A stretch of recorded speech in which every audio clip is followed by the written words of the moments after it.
our government's fundamental responsibility is to address the needs of 1.4 billion people. Obviously, ensuring the accessibility and affordability of energy for them is our prime objective. Delhi में petrol 102 रुपये 12 पैसे प्रति litre, diesel 95 रुपये 20 पैसे। पिछले 10 दिनों में चौथी बार दाम बढ़े हैं। महंगाई घर में घुस चुकी है और इसका सीधा कनेक्शन है एक जगह से, स्ट्रेट ऑफ हॉर्मुज। ईरान और ओमान के बीच एक ऐसी तंग गली जहां से भारत का 55 से 60% LNG और कच्चा तेल आता है। अब डोनाल्ड ट्रंप ने शनिवार को कहा कि अमेरिका और ईरान के बीच डील लार्जली नेगोशिएटेड है, यानी बात लगभग बन गई है। इसका मतलब हो सकता है कि हॉर्मुज फिर से खुल जाए। इंटरनेशनल मार्केट में ब्रेंट क्रूड के दाम जो साल की शुरुआत में $60 प्रति बैरल थे और फिर 100 से भी ऊपर चले गए, वो थोड़े से नीचे भी आए हैं। तो क्या ये सही है कि हॉर्मुज खुल जाएगा तो सब नॉर्मल हो जाएगा? महंगाई, तेल के दाम, ऑल गुड? ये इतना सिंपल नहीं है। हॉर्मुज आज खुल भी जाए तो भी हमें महीनों तक राहत क्यों नहीं मिल पाएगी, आज इसी पर बात करेंगे। हाय, मैं हूं श्रुति और आप देख रहे हैं खर्चा पानी। Brought to you by Candid and Saluja Gold. Candid dusting powder, 4 skin problems का एक expert solution. Candid dusting powder, हटा खुजली, लगा कैंडिड। कच्चे तेल की कीमतों में गिरावट आई है। ब्रेंट क्रूड करीब $98 प्रति बैरल और WTI करीब $92 प्रति बैरल के लेवल पर आ गया। अगर US ईरान वॉर फाइनली खत्म हो जाती है तो हॉर्मुज फिर से खुल सकता है। हॉर्मुज खुल जाएगा, लेकिन हमको अभी राहत दूर दूर तक नहीं मिलेगी। इसके 2 कारण हैं। पहला, प्रोडक्शन को इतना नुकसान हुआ है कि स्ट्रेट ऑफ हॉर्मुज खुलने से सप्लाई नॉर्मल नहीं होने वाली है। दूसरा, समुद्र में माइंस बिछे हुए हैं। जब तक वो नहीं हटेंगे, टैंकर का ट्रांसपोर्ट नॉर्मल नहीं होगा। और वो होने के बाद भी जहाज चलाने वाले डरे सहमे रहने वाले हैं। वो क्यों, इस पर बात करेंगे। अब देखिए, इस जंग में 80 से ज़्यादा एनर्जी फैसिलिटीज़ पर हमले हो चुके हैं। IEA यानी इंटरनेशनल एनर्जी एजेंसी, जो दुनिया की एनर्जी का हिसाब रखती है, उसके चीफ फातिह बिरोल ने बताया कि इनमें से 40 से ज़्यादा सीवियरली या वेरी सीवियरली डैमेज्ड हैं। उनका कहना था ये पास्ट से बिल्कुल अलग सिचुएशन है और उनका एस्टिमेट है कि प्रोडक्शन को प्री वॉर लेवल तक वापस लाने में 2 साल तक लग सकते हैं। न्यूयॉर्क टाइम्स के एनालिसिस के हिसाब से 9 अलग अलग देशों में 39 एनर्जी साइट्स डैमेज हो चुके हैं। कंसल्टिंग फर्म रिस्टैड एनर्जी का एस्टिमेट है कि टोटल इंफ्रास्ट्रक्चर डैमेज $58 अरब तक पहुंच सकता है। सबसे बड़ा असर पड़ा है सऊदी अरब की कंपनी अरामको पर, दुनिया की सबसे बड़ी oil company. Wall Street Journal ने कंफर्म किया है कि अरामको ने अपने 4 super giant offshore oil fields Safaniya, Marjan, Zuluf और अबू सफा बंद कर दिए हैं। सुपर जायंट यानी बहुत बड़े अरबों बैरल वाले रिजर्व्स। इन चारों के बंद होने से रोजाना 25 लाख बैरल तक का प्रोडक्शन रुक गया है। सफानिया, जो सऊदी अरब के नॉर्थ की तरफ पर्शियन गल्फ में है, ये दुनिया का सबसे बड़ा ऑफशोर ऑयल फील्ड है। 7 और 30 अरब बैरल के प्रूवन रिजर्व्स हैं इसमें। जुलूफ फील्ड रोजाना 8 लाख बैरल अरब मीडियम क्रूड देता था, ये सब अब बंद है।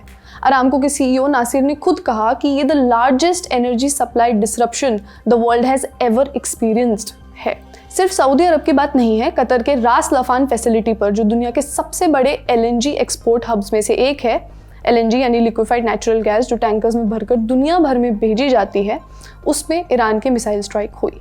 कतर एनर्जी ने बताया कि उनके 2 LNG ट्रेन्स डैमेज हुए। ट्रेन यानी वो बड़े इंडस्ट्रियल यूनिट जिसमें गैस को ठंडा करके लिक्विड बनाया जाता है शिप में लोड करने के लिए। एक्सपोर्ट कैपेसिटी 17% कम हो गई और रिपेयर्स, कतर एनर्जी का एस्टिमेट है 5 साल लगेंगे रिपेयर्स होने में। इंजीनियरिंग न्यूज़ की रिपोर्ट के हिसाब से ये एक ऐसी bespoke इंजीनियरिंग यूनिट है, यानी कस्टम बनी हुई, जिसके लिए कोई रेडीमेड रिप्लेसमेंट दुनिया में अवेलेबल भी नहीं है। ईरान के साउथ पार्स गैस फील्ड पर भी हमला हुआ, जो ईरान की पूरी पावर जनरेशन की बैकबोन है। ये सब सिर्फ एक स्ट्रेट खोलने से ठीक नहीं हो जाएगा। भारत का सबसे भरोसेमंद Saluja gold TMT bars. Saluja gold TMT। अब सही पकड़े हो कॉन्ट्रैक्टर बाबू, मजबूती सब कुछ है। एक और कारण है शिपिंग और इंश्योरेंस। मान लो कल डील हो जाती है तो क्या शिप्स तुरंत चल देंगे? दुनिया की सबसे बड़ी शिपिंग कंपनियों में से एक हैपिग लॉयड ने कम्युनिकेशन चीफ जो हैं उनके, निल्स हाउप्ट, उन्होंने CNBC पर कहा कि returning to normal for this industry is weeks away, यानी बहुत हफ्ते लगेंगे चीज़ों को नॉर्मल होने में। और उनकी कंपनी अभी भी हॉर्मुज से ट्रांजिट करने से मना कर रही है, जाने से मना कर रहे हैं शिप्स। हाउप्ट ने बताया कि सैकड़ों शिप्स पर्शियन गल्फ के पोर्ट्स पर जाना चाहेंगे। कंटेनर्स इंडिया, ओमान, पाकिस्तान के पोर्ट्स पर अटके हुए हैं। सप्लाई चेन्स डिस्टर्प्टेड रहेंगी। और फिर उन्होंने ये भी कहा कि पुराने शिपिंग शेड्यूल्स वापस लाने में हफ्ते, अगर नहीं तो महीने लगेंगे ही। क्यों इतना कॉशियस है शिपिंग इंडस्ट्री? इंश्योरेंस की वजह से। जब तक पानी के रास्ते में रिस्क है, इंश्योरेंस कंपनियां वॉर रिस्क प्रीमियम लगाती रहेंगी। प्रीमियम यानी जो जोखिम के बदले ज़्यादा पैसे देने पड़ते हैं। जब प्रीमियम ज़्यादा होता है तो शिपिंग कॉस्ट ज़्यादा होती है, और वो एक्स्ट्रा कॉस्ट ना आखिर में आप तक पहुंचती है पेट्रोल पंप के दाम के रूप में। एनालिस्ट रिंग बाके ने अल जजीरा को बताया कि बैकलॉग क्लियर होने में कई महीने लग सकते हैं। अभी लगभग 166 टैंकर्स, जिनमें रफली 170 मिलियन बैरल ऑयल है, मैट स्मिथ के डेटा के हिसाब से बात कर रहे हैं, तो पर्शियन गल्फ में वो फंसे हुए हैं। Kuwait, Iran, Iraq, Qatar, UAE, इन सब के लिए हॉर्मुज ही एकमात्र समुद्री रास्ता है। सऊदी अरब का तेल भी इसी से जाता था, बंद हुआ तो पूरा सिस्टम जाम हो गया। और वहाँ माइंस तो हैं ही। ईरान के पर्शियन गल्फ में माइंस बिछे हुए हैं। माइंस यानी समुद्र में तैरते हुए बम जो किसी भी जहाज को छूते ही तबाह कर सकते हैं। जब तक ये नहीं हटेंगे, शिपिंग कंपनी अपने टैंकर वहाँ नहीं भेजेंगी, डील हो या ना हो। IEA ने बताया कि माइंस क्लियर करने के लिए अमेरिका और उसके एलाइज को स्पेशलाइज्ड माइन क्लियरिंग इक्विपमेंट और वॉरशिप्स डिप्लॉय करने पड़ेंगे। माइंस क्लियर करना यानी ट्रेन्ड ड्राइवर्स और स्पेशल शिप से एक एक बम को सेफली निकालना और डिस्ट्रॉय करना। ये कोई एक दिन का काम नहीं है, इसमें कई हफ्ते लग सकते हैं। तो एक पॉलिटिकल डील होने से फिजिकली माइंस नहीं हटेंगे। अब आते हैं उस सवाल पर जो आपके मन में है, अगर आज डील हो जाए तो पेट्रोल पंप तक सस्ता तेल कब तक पहुंचेगा? स्टेप बाय स्टेप देखते हैं। आज मान लो हॉर्मुज टेक्निकली ओपन हो जाता है। पहले बैकलॉग क्लियर होगा, 166 से ज़्यादा टैंकर्स जो फंसे हुए हैं उन्हें निकालना होगा। यह अकेला काम महीने ले सकता है। फिर जहाज चलेगा। हॉर्मुज की गली जो अपने नैरोएस्ट पॉइंट पर सिर्फ 21 किलोमीटर वाइड है, इसमें शिप्स 11 से 13 नॉट्स की स्पीड से चलते हैं। मतलब अगर हम वॉर्टेक्सा के शिप ट्रैकिंग डेटा के हिसाब से जाएं तो शिप्स ये क्रॉस करने में करीब 2 घंटे 49 मिनट लगाती हैं। उसके बाद अरेबियन सी क्रॉस करके उन शिप्स को आना है इंडिया। अब उदाहरण के लिए मान लीजिए कि एक जहाज को कांडला पोर्ट पर आना है जो गुजरात में है, हॉर्मुज से करीब 1000 किलोमीटर दूर। एक ऑयल टैंकर को कांडला पहुंचने में करीब 37 घंटे यानी 1.5 दिन लगभग लग जाते हैं। अब कांडला से क्रूड ऑयल IOCL यानी इंडियन ऑयल कॉरपोरेशन की 1443 किलोमीटर लंबी कांडला भटिंडा पाइपलाइन से रिफाइनरीज तक पहुंचता है। पाइपलाइन यानी जमीन के नीचे दबी वो लंबी लोहे की नली जिसमें क्रूड ऑयल पंप किया जाता है। फिर वहां रिफाइन होगा वो ऑयल, क्रूड से पेट्रोल और डीजल बनेगा। फिर पेट्रोलियम प्रोडक्ट पाइपलाइंस और टैंकर ट्रक्स से डिस्ट्रीब्यूशन सेंटर तक पहुंचेगा। पूरा साइकिल हॉर्मुज से लेकर आपके नियरेस्ट पेट्रोल पंप तक। अगर सब स्मूथ भी रहे तो मिनिमम 2-3 हफ्ते तो लग ही जाएंगे मिनिमम, और फिलहाल कुछ भी स्मूथ नहीं चल रहा है।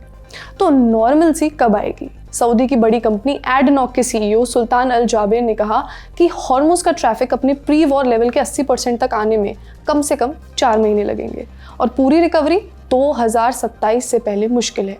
IEA ने बताया कि ग्लोबल स्टॉक पाइल्स यानी दुनिया में तेल के जो भंडार हैं, मार्च और अप्रैल में 50 करोड़ बैरल उनमें तेल कम हुआ, क्योंकि सरकारों ने अपने स्ट्रेटेजिक रिजर्व्स यानी इमरजेंसी में काम आने वाले भंडार खाली कर दिए सप्लाई को मेंटेन करने के लिए।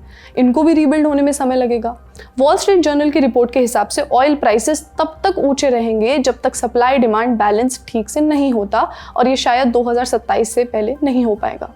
US एनर्जी इंफॉर्मेशन एडमिनिस्ट्रेशन का फोरकास्ट है कि अगर जून में हॉर्मुज से शिपिंग रिज्यूम होती है तो ब्रेंट क्रूड इस साल के एक एंड तक एवरेज $89 तक होगा।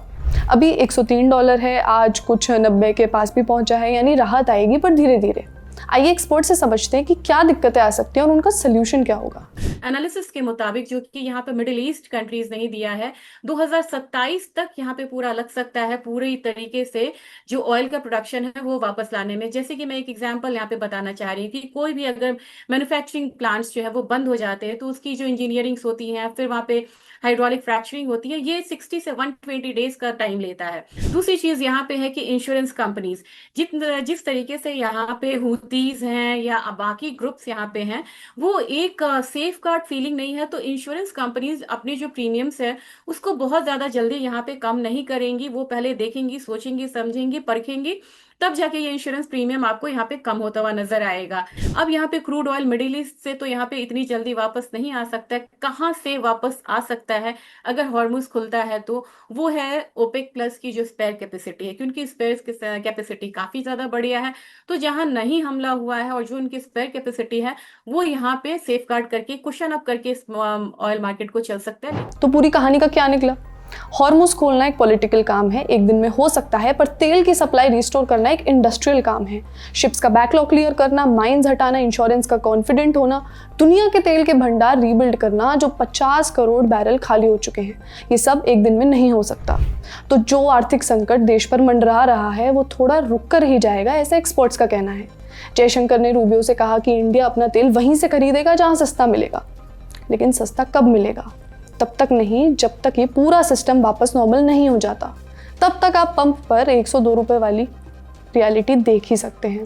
पीयूष मिश्रा की रिपोर्ट के हिसाब से सरकार का कहना है कि अगर आज युद्ध खत्म हो जाता है तो स्थिति 4-5 दिन में नॉर्मल हो जाएगी। कई सारी मिनिस्ट्रीज के रिप्रेजेंटेटिव्स की एक मीटिंग हुई, मीटिंग भी कुछ 2 घंटे तक चली। चलते चलते सुनिए कि महंगाई और युद्ध पर वित्त मंत्री निर्मला सीतारमण ने क्या कहा। अभी भी हम फास्टेस्ट ग्रोइंग इकोनॉमी रह रहे, ऐसे ही हमारी सरकार और प्रधानमंत्री जी के ऊपर कॉन्फिडेंस रखते हुए हम आगे बढ़ते जाना चाहिए, क्योंकि जब भी आप कोविड के समय से लेकर देखिए, मैं कोविड से नहीं कंपेयर कर रही, उस समय से लेकर देख लीजिए, कभी भी देश का जनता का कुछ भी रिक्वेस्ट और सेंटिमेंट रहा, उसके लिए हम समय समय पर रिस्पॉन्ड करते आ रहे हैं और जनता भी उसके लिए रिकॉग्नाइज कर रहे हैं कि हम कॉन्फिडेंस के साथ आगे बढ़ पाएंगे। आज का खर्चा पानी यहीं तक। अपना ख्याल रखिए और देखते रहिए द ललन टॉप। शुक्रिया।